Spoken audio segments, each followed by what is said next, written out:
پھر اس کے بعد یہ ہے کہ دوسرا معاملہ اگلی آیت میں یہ بتایا جا رہا ہے کہ اگر کسی شخص کے پاس 2 بیویاں ہوں تو وہ کیا کرے، یا 2 سے زائد ہوں تو اس صورت میں عورتوں کے حقوق کیا ہیں. وَلَن تَسْتَطِيعُوا أَن تَعْدِلُوا بَيْنَ النِّسَاءِ، اور ہرگز نہیں تم استطاعت رکھتے کہ تم عدل کر سکو بیویوں کے درمیان. یہاں النساء سے مراد بیویاں ہیں، یعنی اگر کسی کی 1 سے زائد بیوی ہے تو ہر چیز میں عدل نہیں ممکن.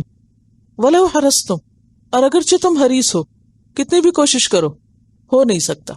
وجہ کیوں نہیں ہو سکتا؟ جی اس کی وجہ یہ ہے کہ کوئی بھی 2 انسان ایک جیسے نہیں ہوتے.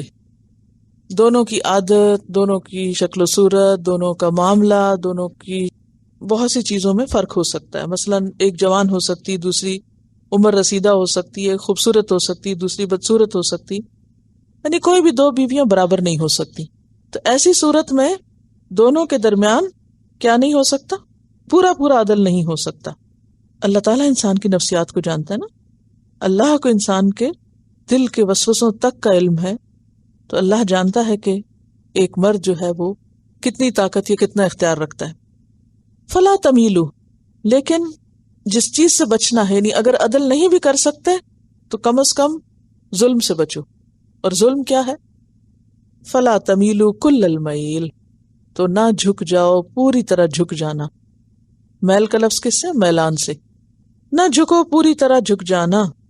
فتذروہا کالمعلقہ، پھر چھوڑ دو تم اس کو، یعنی پہلی کو، لٹکتا ہوا، معلقہ کی طرح، یعنی کراہت کی وجہ سے. معلقہ عین لام قاف علقہ سے. اور معلقہ کا کیا معنی ہوتا ہے؟ لٹکی ہوئی. لٹکی ہوئی کا کیا معنی ہے؟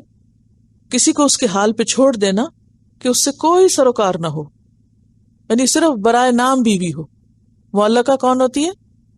جو بیوی صرف برائے نام بیوی ہو، اس کے کوئی حقوق نہ دیے جائیں، اور وہ نہ تو یہاں شوہر کی توجہ پا رہی ہے، نہ واپس ماں باپ کی طرف پلٹ کے جا سکتی ہے، نہ دوسری شادی کر سکتی ہے. تو وہ بیچ میں لٹک گئی، نہ وہ ادھر کی ہے نہ ادھر کی. تو فرمایا کہ دوسری بیوی کو پھر لٹکتا ہوا نہ چھوڑو، اس کا کوئی فیصلہ کر دو. وَإِن تُصْلِحُوا وَتَتَّقُوا، اور اگر تم اصلاح کر لو اور تم اللہ سے ڈرو. فَإِنَّ اللَّهَ كَانَ غَفُورًا رَحِيمًا، تو بے شک اللہ تعالیٰ بھی غفور الرحیم ہے. پیچھے آپ پڑھ چکے ہیں نا سورۃ النساء کی آیت 3 میں، جس میں کہا گیا تھا فَإِن خِفْتُمْ أَلَّا تَعْدِلُوا فَوَاحِدَةً، کہ اگر تم ڈرتے ہو کہ نہیں عدل کر سکتے تو پھر ایک ہی کرو. أَوْ مَا مَلَكَتْ أَيْمَانُكُمْ ذَلِكَ أَدْنَىٰ أَلَّا تَعُولُوا. تو یہاں کیا کہا گیا کہ اگر کسی مجبوری سے، بعض اوقات ایسا ہوتا ہے نا کہ عورت بانجھ ہے، اولاد پیدا نہیں کر سکتی، یا پھر یہ کہ بوڑھی ہو گئی ہے، یا یہ کہ جسمانی حق دے ہی نہیں سکتی کسی بیماری کی وجہ سے، 100 حادثے ہوتے ہیں زندگی میں. تو ایسی صورت میں اب 2 ہی راستے ہیں، یا تو یہ کہ مرد کوئی حرام کام شروع کر دے، یا یہ کہ وہ دوسری شادی کر لے. اب اگر دوسری شادی کرتا ہے تو اب ایک عورت جو ہے وہ بیڈ ریڈن ہے مثلا، اور دوسری جوان ہے چلتی پھرتی. اب یہ نہیں ہو سکتا کہ دونوں کو ہر معاملے میں وہ ایک ہی طرح رکھے، یہ نہیں ممکن. تو ایسی صورت میں کیا فرمایا کہ یہ نہیں تم کر سکتے کہ دوسری کو بالکل اگنور کر دو اور بالکل اس کے حال پہ چھوڑ دو. ایسے میں بھی تم اصلاح سے کام لو اور تقوی سے کام لو، جتنا استطاعت میں ہو. فاتقوا اللہ ما استطعتم.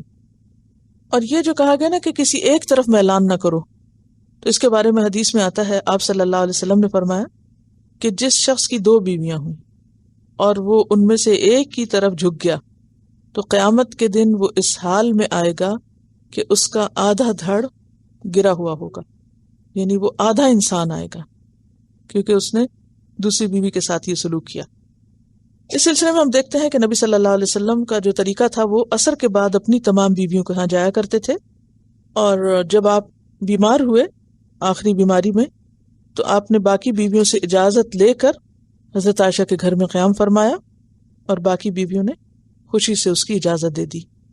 تو اصلاح اسی کا نام ہے کہ آپس میں سمجھوتا کر کے، صلح کر کے، حقوق کی کمی بیشی پر میوچل انڈرسٹینڈنگ کے ساتھ معاملات کو طے کر دیا جائے، نہ کہ ایک دوسرے کے ساتھ ظلم اور زیادتی. سپریشن وقتی طور پر تو صلح کے اس میں آ سکتی ہے، مگر مستقل سپریشن نام کی کوئی چیز نہیں.